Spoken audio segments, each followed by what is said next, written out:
Yo, what it is, what's going on guys? Chris Ramsay here. Got a few things to get done today. Just got back from the neon spot where I got my neon in my office hooked up. Check this thing out. Yeah, it doesn't really do it justice when it's not lit. Check out this little video I put together of me going to this place, and how they put together these things is pretty interesting. Anyways, I chopped up a little montage. You guys can check it out right now.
So if you're wondering what that means, I create what I speak. That's actually the literal translation to abracadabra. Abracadabra, I believe, is like Hebrew or something, but it translates to I create what I speak, which I think means back in the day, a lot of people who used to write transcribed text were considered magicians because they were able to have an impact in another place in the world without saying anything. To them was considered magic. And so you were a sorcerer if you could write. And so I create what I speak. I create whatever I say onto paper, and then whatever, you get it. So right now I'm just in the office. It's a weekday, so doing some work for Illusionist, filming a little bit of a epic deck review. Something new I started on the Illusionist channel. I like it because I like getting creative with reviews. I don't think anyone's doing reviews to the full maximum capacity. I'm feeling my groove. I'm feeling it out, trying to get there. So you guys maybe let me know what you think. But we're looking at the white ghosts this week.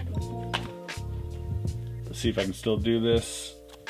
Ooh, yeah, baby. All right, let's talk gimmicks. While we're at it, I'm looking through all my magic stuff and looking at the gimmicks.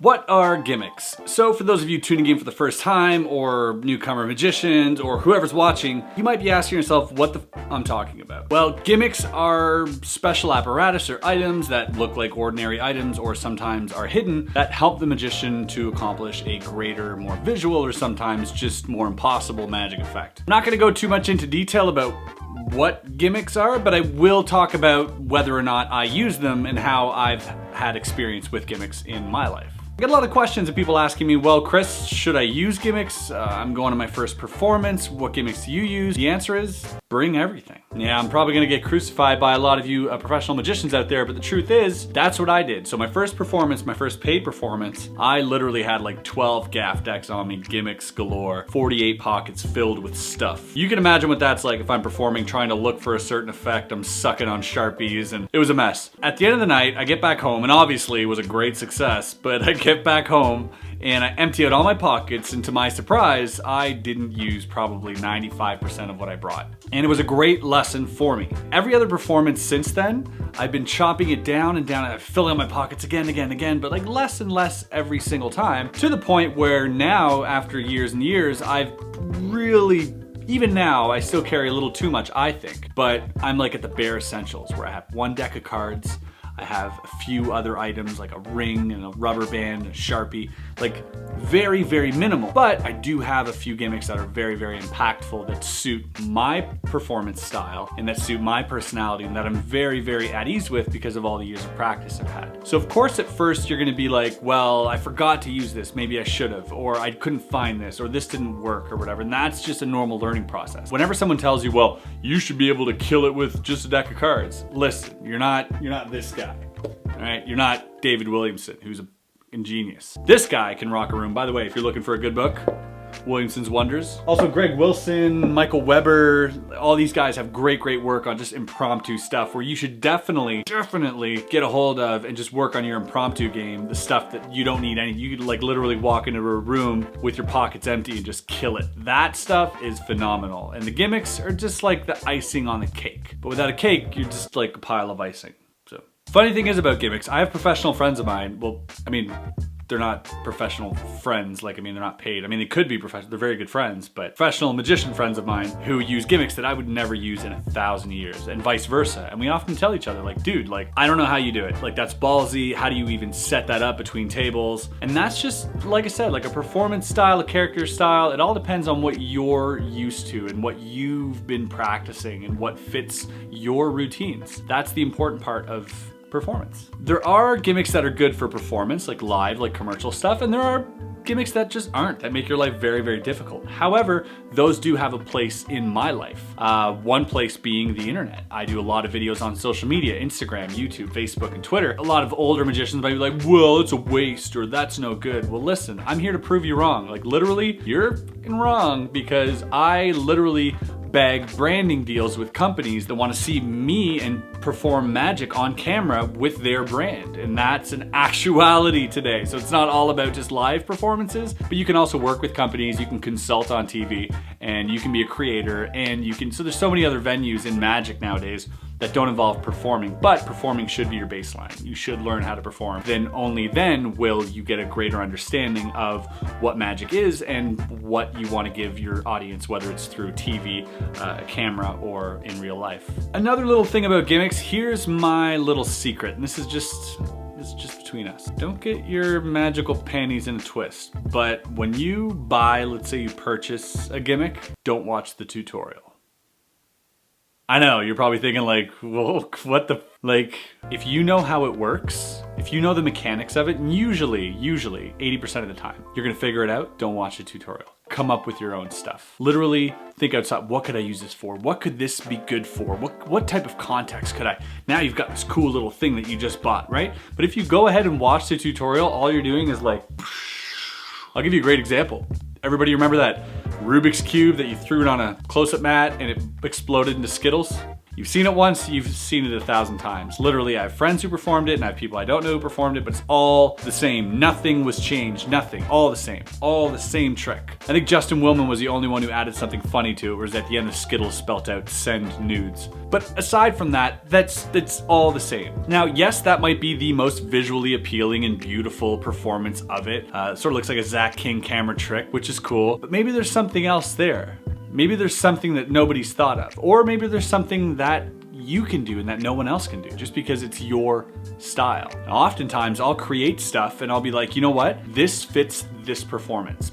It's not me, but it fits this performance. I have a friend who would be great with this. So I call him up, I'm like, dude, like you love stuffing stuff in your face. So this effect that I came up with is perfect for you. That just gets the creative juices flowing a little bit more. And before you go ahead and try and lynch me on this idea, Copperfield did the same thing. He used to grab books, look at the effect, and not read the method. And he would come up with his own effect, or two or three. Sometimes they were worse, sometimes they were better, but that's all it takes to get your mind going. And now, you're gonna look at a gimmick, you're gonna look at a trailer, and you're gonna be like, you know what? I have an idea for that. Before you even get the gimmick, before you even see how it's made or what, you could just, it doesn't even matter if it's exactly how you think, because if you get it and the gimmick is not what you thought it was, you just make your own now. A different one with a different method, because you're like, no, I had this idea, this is great. Thank you for the inspiration, by the way. Keep your gimmick. I'm gonna build my own here. Really, it's a tool. It shouldn't be used as the effect or presentation. A lot of times the people just kind of come up with it and they're like, well, this was for me, and I came up with this baseline little packaged effect here, but here, please take it and expand on it. And most people don't. So when you purchase something like that, do let yourself get crazy, because that's where the fun comes in. That's where being creative comes in. That's where the art form comes in. Creating, the writing, performing, all this stuff is just so beautiful. Way more beautiful than watching your crotch while you change a color on a back of a playing card.